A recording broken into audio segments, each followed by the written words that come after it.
Are you tired of being overcharged and forced into paying a monthly subscription for your Mac and Windows software? Well, if you are, currently we're having a 50% off discount on all the latest Mac and Windows software, such as AutoCAD, SolidWorks, Photoshop, Microsoft Office, and much more. Our 50% off discount will be ending soon, so be sure to text us "Need Software" to 323-405-1341. That's 323-405-1341. We aim to please, so expect 24/7 technical support, the latest premium software, instant software links delivered to your email, and PayPal buyer's protection guarantee. How are you, Queen? I'm doing well. I'm awesome on vacation in LA, so I'm enjoying myself. Right, which explains why it looks like you're in a hotel room. Yes? Yeah, I'm at the Marriott, and it would look a lot better if I could just brighten it up, but then it messes up the lighting. So, because it's really bright outside, I have a balcony, enjoying my. Listen, a hotel, all hotels look alike. You could have been at the Marriott, you could have been at the Hilton, you could have been at the goddamn Red Roof. We don't know. We don't know. It just looked like a hotel room to us.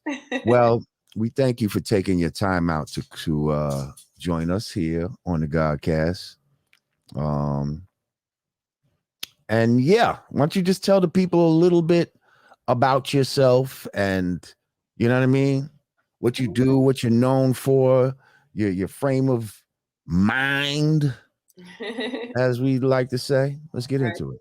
Righteous. Well, my name is Aayanna, and I grew up mostly in South Korea and also Mississippi and Alabama.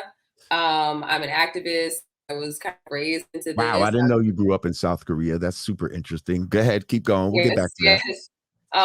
I've been raised. My parents raised me to be a leader in the community, so I've always done volunteer work, and I've always been very active in my community. And of course, that held over into my adult years. And once I got into my consciousness, stepped into the knowledge of self.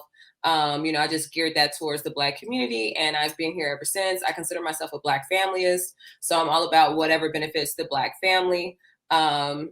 Bullshit aside, you know what I mean? I make devices that absorb EMF radiation. That's what I do, but I also am a social media influencer. I love my people. I'm passionate, and I'm known for being passionate online. So, yes, you are. Well, that's what's up. I'm glad to have you here, and I just kind of want to have you as a I don't know, just a little alternate voice here today. Just a fresh voice. Fresh female voice here on the Godcast. We love Digga, but yeah. I just wanted to bring you on and see your take on certain things. So real quick, you said you grew up in South Korea. Yes, I grew up in South Korea mostly. So I'm assuming that someone in your father was in the military. Neither of my parents have ever served in the military, but they both work for the Department of Defense. So because of that, I'm like a military brat, so. And what did they do for the Department of Defense? I'll keep that confidential. They do top secret shit, huh? Okay. So how was it growing up a young Black girl in South Korea? What was that like? I loved it. I think because I grew up in another country where there's not necessarily like this massive sense of an oppressive system. I grew up with a lot of freedoms that I wouldn't necessarily have had living in America, 3Ks. I didn't grow up with a sense of like anxiety when police, like I'm so hyper aware about how much anxiety I may get or my friends may get that are riding with me, whoever I'm riding around.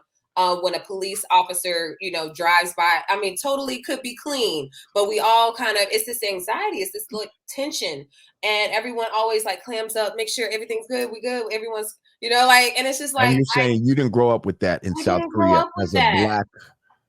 Let me tell you, it was one time there was a fight at a club. It was a lot of soldiers, and you speak fluent Korean, yes? No, I do not. I don't. Like I can speak. I definitely not.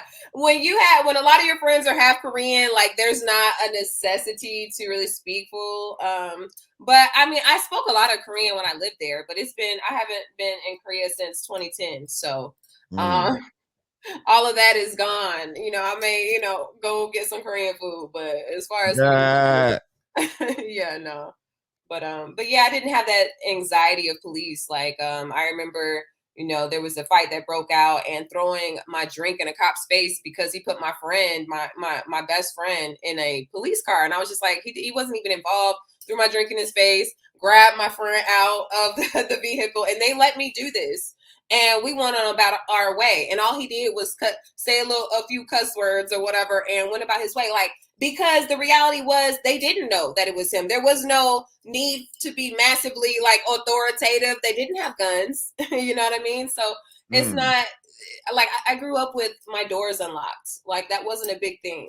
You know what I mean? So living in America is like this constant oppression that people that have grown up here all the way are so used to. But if you step outside of America, 3Ks, you can breathe a little bit more. You know what I mean? So I definitely would prefer living in South Korea over America 3Ks.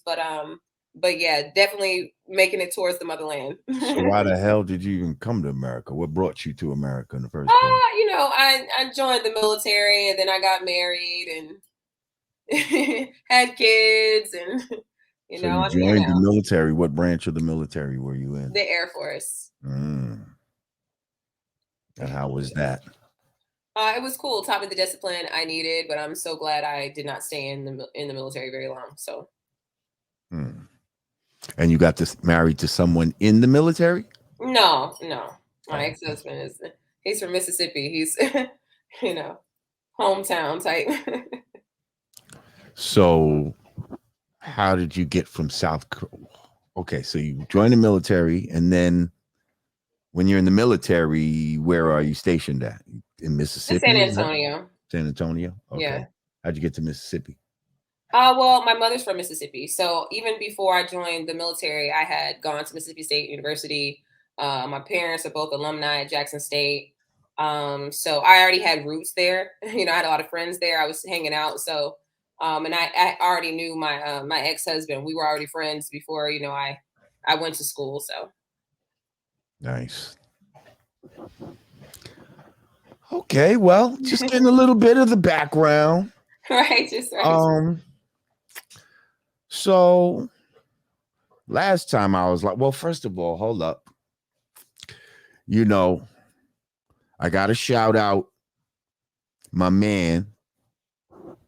He's a sponsor of the show, but I actually really like his shit. You ever heard of Dion Jenkins? Dion Jenkins, man. Well, he ran for president. Okay. Black brother. Okay. And he rapped. Okay. And he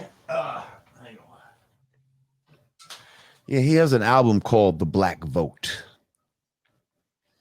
And the shit is fucking dope. Mm-hmm. The shit is fucking dope. It's refreshing. The boy can rap. Beats is hard. Fucking got a link in the bio. I mean, in the description right now. If y'all want to check it out. He ain't fucking with like iTunes and all that type of shit. So you can only get it on his website. So yeah, he's trying to show the value of just doing for self. And I respect that all the way around. So yeah, he's trying to show. Oh, that was your shit that just popped up. Oh, okay. Yeah, my bad. I was just pulling it up. So yeah, his link is in the description. The Black Vote, Dion Jenkins. Check it out. He definitely got some fire. Hold up.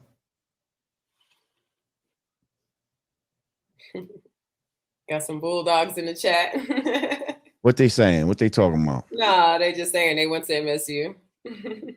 Oh, that's what I thought. Oh, Bulldogs. Okay, that's what it's called. The Mississippi University, the Bulldogs. No, Mississippi State University. Mississippi State. Okay.